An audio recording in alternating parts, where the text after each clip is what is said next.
Class this is about the general methods of preparation of hydrogen, मतलब hydrogen को आप general method से कैसे प्रिपेयर कर सकते हो, ठीक है। To understand this concept you have to know that metals which are present above in the activity series, they can release hydrogen gas from water when they react with it. Is it okay? Hydrogen के preparation को समझने के लिए आपको activity series फिर से remind करनी होगी और आपको ये समझना होगा कि एक्टिविटी सीरीज़ में जो मेटल्स हाइड्रोजन के ऊपर प्रेजेंट होती हैं वो मेटल्स जब वाटर के साथ रिएक्ट करती है तो वाटर में प्रेजेंट रहने वाली हाइड्रोजन को वो हाइड्रोजन गैस के फॉर्म में रिलीज़ कर देती है। इस तरीके से हाइड्रोजन गैस फॉर्म हो जाती है, ठीक है। So here you can see that I have written the first point as by the action of cold water with sodium, potassium and calcium, ठीक है। इसका मतलब ये है कि सोडियम, पोटेशियम और कैल्शियम जैसी मेटल्स जो कि एक्टिविटी सीरीज़ में हाइड्रोजन से ऊपर प्रेजेंट हैं और ये ज़्यादा रिएक्टिव मेटल्स होती हैं बेटा। सोडियम, पोटेशियम एंड कैल्शियम इनको रिएक्टिव मेटल्स की कैटेगरी में रखा जाता है, ठीक है। तो सोडियम, पोटेशियम और कैल्शियम जैसी मोस्ट रिएक्टिव मेटल्स जब वाटर के साथ रिएक्ट करती है तो ये हाइड्रोजन गैस रिलीज़ करती है, ठीक है। For sodium I have written the equation, तो this is sodium, when sodium react with water, तो सोडियम चूँकि रिएक्टिव मेटल है ये, तो ये कोल्ड वाटर के साथ ही रिएक्ट कर लेती है, ठीक है। आप इसको ऐसे समझ लीजिए कि जैसे जैसे मेटल की रिएक्टिविटी कम होती जाती है वैसे वैसे वाटर का टेम्परेचर हमें इंक्रीज़ करना होता है। तो यहाँ पर सोडियम, पोटेशियम एंड कैल्शियम जो है ये मोस्ट रिएक्टिव मेटल्स में आती हैं, जिसमें से sodium and potassium are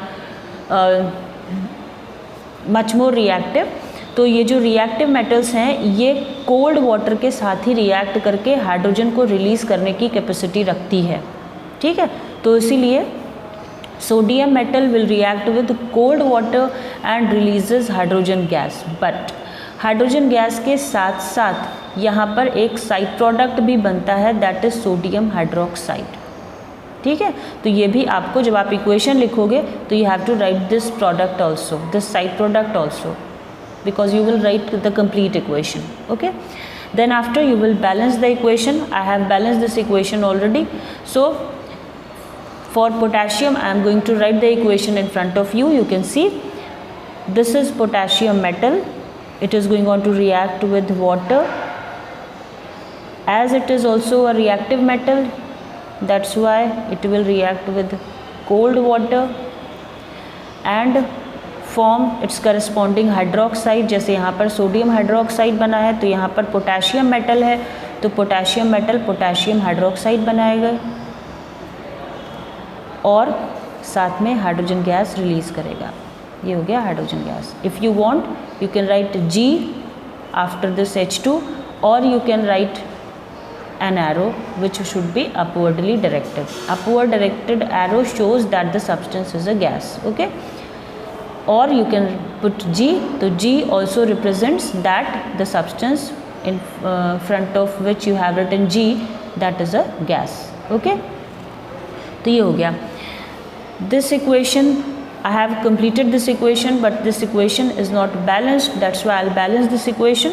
Now see here potassium is balanced, then after look at the hydrogen. Here in the reactant side 2 hydrogen atoms are present, but in the product side you can see 2 hydrogen atoms are here and 1 is here. It means you have total 3 hydrogen atoms, ठीक है।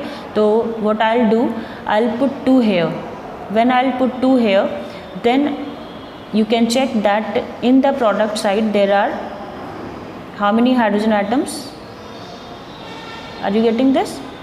2 hydrogen atoms here and 2 here, 4 hydrogen atoms are here. That's why I'll put 2 here to make number of hydrogen atom 4 in the reactant side also. Then after you can check that hydrogen is balanced in the reactant side 2 2s are 4 hydrogen, and in the product side 2 here 4 hydrogen. So hydrogen is balanced here. Last element will be here for oxygen, that you will balance. So here you can see that 2 oxygen atoms, यहाँ देख रहे हैं ये oxygen के सामने 2 लिखा हुआ है, तो here 2 oxygen atoms, and here you can also check 2 oxygen atoms are in the product side also. Means oxygen is already balanced, it is not needed to balance. Okay, next one is that is about calcium. Now see the reaction of calcium with water. तो ये हो गया calcium, it is going on to react with water. As it is a reactive metal, it will also react with cold water, and it will releases calcium hydroxide, but the formula for calcium hydroxide will be CaOH whole twice, and hydrogen gas will released out. Okay, then after you will try to balance this equation. So this calcium which is a metal, सबसे पहले metal को balance करेंगे, तो metal is balanced here. In the reactant side 1 calcium atom, and in the product side 1 calcium atom. That's why calcium is balanced here. Now move to the next, that is hydrogen. So hydrogen you can check here 2 hydrogen atoms, and here how many hydrogen? 2 are here and 2 are here. 4 hydrogen atoms are in the product side. ठीक है, तो I'll put 2 here. Then hydrogen will be 4 in the side of reactant also. ठीक है, in this way hydrogen is balanced. Then after I'll move to the oxygen. You can see that in the product side how many oxygen? You can see it is 2. देख रहे हो bracket के बाहर 2 लिखा हुआ है, तो this 2 will work for this oxygen and this hydrogen also. तो ऑक्सीजन के लिए भी this 2 will work. That's why oxygen will be counted here as 2. तो ऑक्सीजन यहाँ पर 2 है, और यहाँ पर कितना ऑक्सीजन है? यहाँ पर भी ऑक्सीजन 2 है. ठीक है, तो now oxygen is balanced. Okay, so this is about the preparation of hydrogen gas by using reactive metals like sodium, potassium and calcium. ठीक है, one more thing that you will read here, it will be about the preparation of hydrogen by the action of hot water or zinc on zinc, aluminium and magnesium like metals. ठीक है, तो आपको यहाँ हमने यहाँ पर etcetera लिखा है, but you just learn about these 3 metals.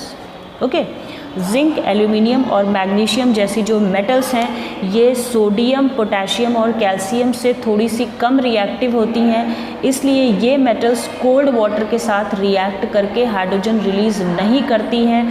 ये सब हॉट वाटर या बॉइलिंग वाटर या स्टीम के साथ रिएक्ट करके हाइड्रोजन गैस रिलीज़ करती हैं.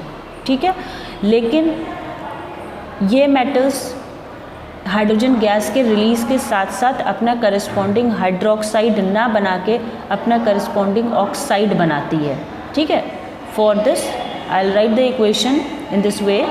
Suppose that I am going to write the equation for zinc. ठीक है, तो ये हो गया zinc metal, it is going on to react with water, but as zinc is not as reactive as sodium, potassium and calcium, that's why here the water will be hot, or you can say it should be boiling.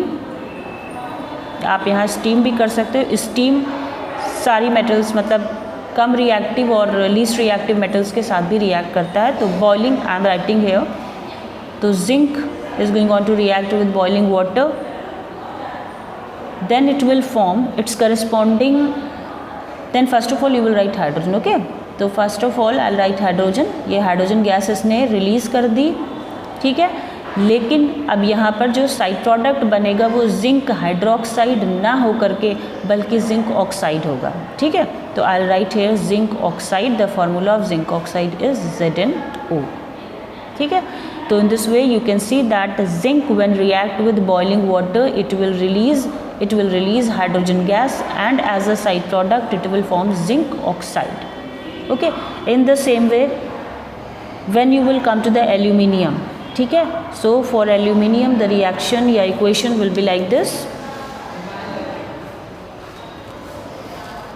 This is about aluminium metal. So when this aluminium metal is going on to react with water, it will form its corresponding oxide, that will be aluminium oxide, and the formula of aluminium oxide is Al2O3, and it will release hydrogen gas.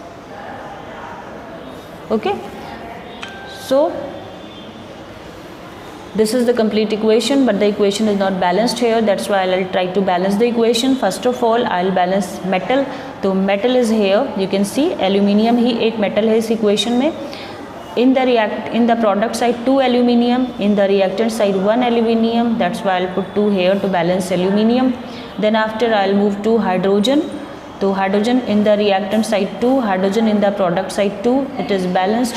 Now move to oxygen. Oxygen in the reactant side 3, but in the product side it is 1. ठीक है, तो I'll put 3 here to balance oxygen. Now I can see that oxygen is balanced here, but when I was balancing oxygen, hydrogen is becoming disbalanced. Are you getting this? Here hydrogen is 3 2s are 6, and here hydrogen is, how many hydrogen is here? Here hydrogen is 2.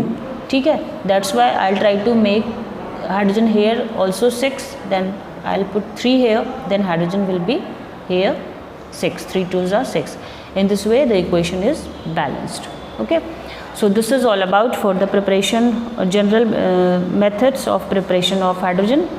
Some more things are here in this concept that I'll explain in my next video. So thank you class.